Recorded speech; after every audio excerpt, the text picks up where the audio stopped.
Bom, olá pessoal, aqui é o William Jacob e é com grande alegria que aqui estou mais uma vez para dar sequência ao nosso estudo das obras de Leon Denis. Lembrando que estamos fazendo aqui o estudo do livro O Porquê da Vida e hoje especialmente é o nosso 10º estudo e ainda estamos no capítulo 2, que é um capítulo muito belo em que Leon Denis vai tratar aqui de várias e várias questões. O título do capítulo é Os Problemas da Existência. E hoje nós encerraremos este capítulo e no próximo estudo falaremos já do 3º capítulo, em que Leon Denis falará sobre espírito e matéria. No estudo anterior, nós falávamos aqui das consequências da negação da imortalidade da alma. Essa ideia do nada, essa ideia de que a morte aniquila tudo e a todos, e como consequência final, como Leon Denis colocou muito bem, e no estudo anterior ficou faltando esse detalhe, é um incentivo ao suicídio. O indivíduo que de certa forma não tem esperanças de continuidade de vida, acha que de fato a morte é o fim, diante de algumas provações mais difíceis, mais dolorosas, eles simplesmente optam, por abreviar a própria existência. Então essa é uma das consequências trágicas do próprio materialismo, dessa negação da vida futura.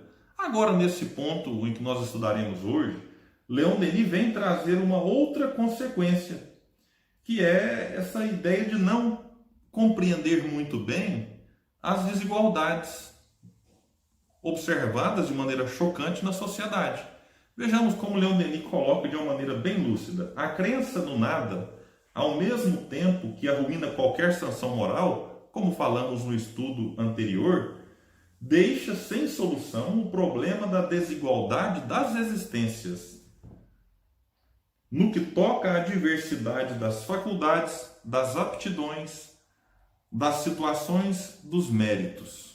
Bom, isso é um ponto interessante, porque a gente olha para a sociedade e percebe que há indivíduos em situações as mais diversas. Há desigualdade social em que o indivíduo já nasce naquele meio e ele nada fez por, de certa forma, merecer aquilo. Poxa, o que leva o indivíduo a nascer, por exemplo, lá na Etiópia, que é um país extremamente pobre? E o que leva outro a nascer nos países nórdicos, na Noruega, na Dinamarca, na Suécia, com um nível de vida, uma qualidade de vida muito maior do que os irmãos africanos? E eu acompanho, por exemplo, o Instagram do Fraternidade Sem Fronteiras, que faz um trabalho magnífico de aliviar um pouco a miséria desses irmãos.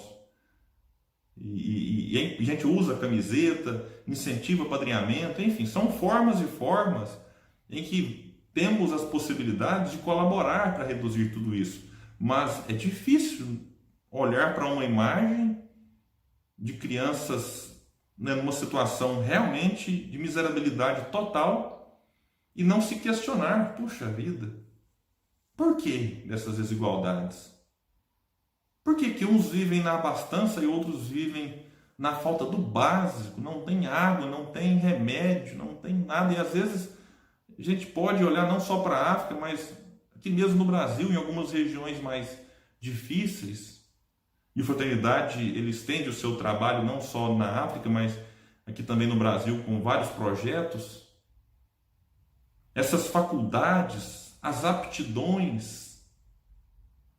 Olhamos para um indivíduo que é um gênio do instrumento, ele toca vários instrumentos com uma facilidade enorme e sem a necessidade de fazer tantas e tantas aulas, enquanto outros, aí eu cito a minha própria experiência, faz 1 ano e meio de aula de acordeon, sanfona, e os dedos parece que não iam, parece que não tinha uma sincronia, e de repente eu vendo a minha sanfona para um amigo que já tocava muito bem viola e violão, e esse amigo, ele pega, começa a dedilhar a sanfona, e com uma enorme facilidade, dentro de poucos meses, é claro que também pode ter se esforçado mais do que eu, mas percebia-se desde o início que ele tinha ali uma aptidão maior para o instrumento.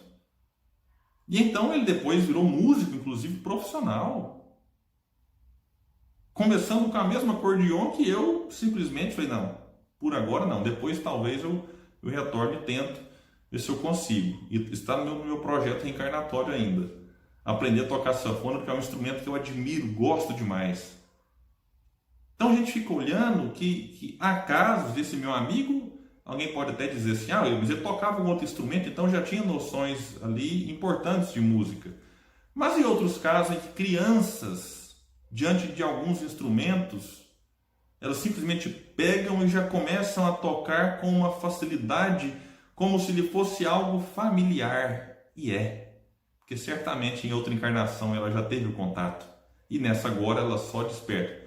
Mas aí eu já estou dando spoiler dos próximos estudos. Hoje o que Leon Denis nos faz aqui é apenas deixar aí uma sementinha da dúvida e fazer um combate a essa ideia do nada, a essa ideia da negação do futuro. Com efeito, porque para uns todos os dons do espírito e do coração. Vou fazer até uma pausa aqui.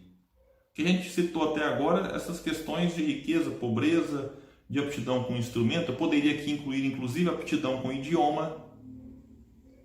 Há certas histórias que tocam mais os indivíduos do que outros. Mas Denis agora ele vem trazer inclusive esses dons do coração. São as virtudes. Por que para algumas pessoas perdoar é tão fácil?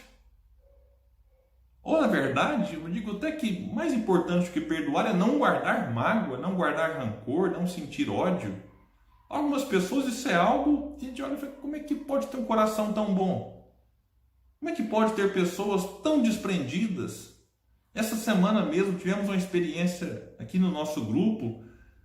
Olha, é de emocionar. Uma das pessoas que fazem parte do nosso departamento de assistência social levou uma cesta básica para uma família cadastrada e ela depois retornou com um áudio agradecendo o grupo porque a cesta chegou em boa hora para ela, mas ela achou por bem dividir o que ela ganhou com uma vizinha, porque a vizinha ainda não tinha recebido um auxílio e então estava numa situação mais complicada do que a dela. Isso nos encheu de alegria de ver que às vezes indivíduos que estão numa situação tão difícil, faltando ali o básico, com tão pouco no armário, na geladeira, ainda encontram forças de dividir o pouco que tem com quem tem menos. E a gente que está com o armário cheio, com a geladeira cheia, quando alguém bate a porta pedindo, a gente fala assim, mas vai que eu preciso disso daqui uma semana. Poxa, mas tem alguém precisando agora. Então quando a gente olha para um ser e fala, poxa, como é que ele tem esse desprendimento, tem esse coração? Será que isso também não pode ser explicado pela reencarnação? De um indivíduo que já passou por situações difíceis e agora sabe, porque sentiu na pele a fome. É claro que eu não posso desconsiderar aqui que talvez a experiência desta encarnação, nesse caso que eu citei, possa ter despertado isso nessa pessoa. Nós não podemos ignorar isso, porque há indivíduos passando por provas e eles saem bem dessas provas, saem engrandecidos, com tesouros do coração que chamam a atenção de nós outros. Então, mas eu estou colocando uma possibilidade de que indivíduos que isso não foi desenvolvido nesta encarnação, de onde veio então? Porque Leon Denis vem falar aqui agora mais na frente. Porque a carne e o sangue, por si só, não explicam as diferenças entre nós. Vamos continuar com Leon Denis? Os favores da fortuna. Enquanto que, vamos ler então a frase do começo. Com efeito, porque para uns todos os dons do espírito e do coração, os favores da fortuna, enquanto que tantos outros não têm em partilha senão a pobreza intelectual, vícios e miséria. Porque numa mesma família, é o que eu vinha falando antes, pais, irmãos provenientes da mesma carne e do mesmo sangue, diferem-se essencialmente sobre tantos pontos. Porque se a hereditariedade explicasse tudo, como alguns tentam aí colocar como sendo a explicação de tudo, poxa, todos os filhos deveriam ser iguais uns aos outros, ou deveriam ter pensamentos idênticos aos dos pais.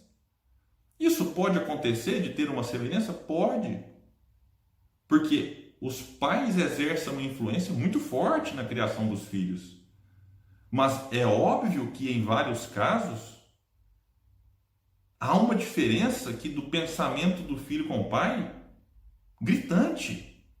E pode ser um pensamento religioso, pensamento político, social.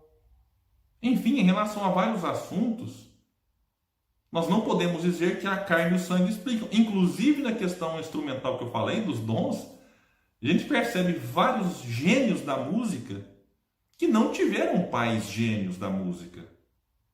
E acontece às vezes o inverso, em que esses gênios não têm filhos com a mesma capacidade que eles, às vezes não têm capacidade nenhuma em relação àquela aptidão do pai. Então a carne e o sangue, meus amigos, eles não explicam nada. Tem um amigo que até brincou uma vez, falou: William, se o sangue resolvesse a situação, quando a gente fosse receber uma doação, a gente pegaria algo de aptidão, enfim, de um vício daquele que doou. E não é o que acontece. Então, meus amigos, é importante a gente destacar essas questões, porque elas vêm lançar luz sobre vários pontos antes considerados obscuros. E Leon Denis vem colocar e nos deixar o convite para os próximos estudos. Tantas questões insolúveis para os materialistas, assim como para muitos crentes. Essas questões vamos examiná-las brevemente à luz da razão.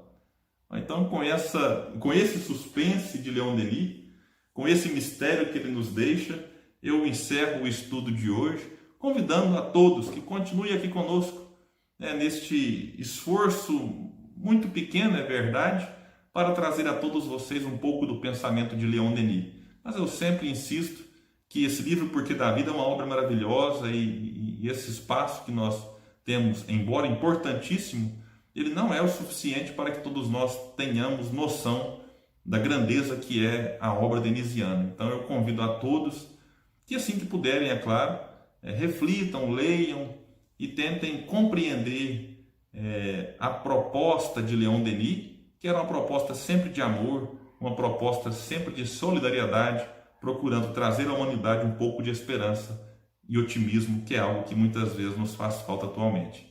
Meus amigos, muita paz e até o próximo estudo das obras de Leon Denis.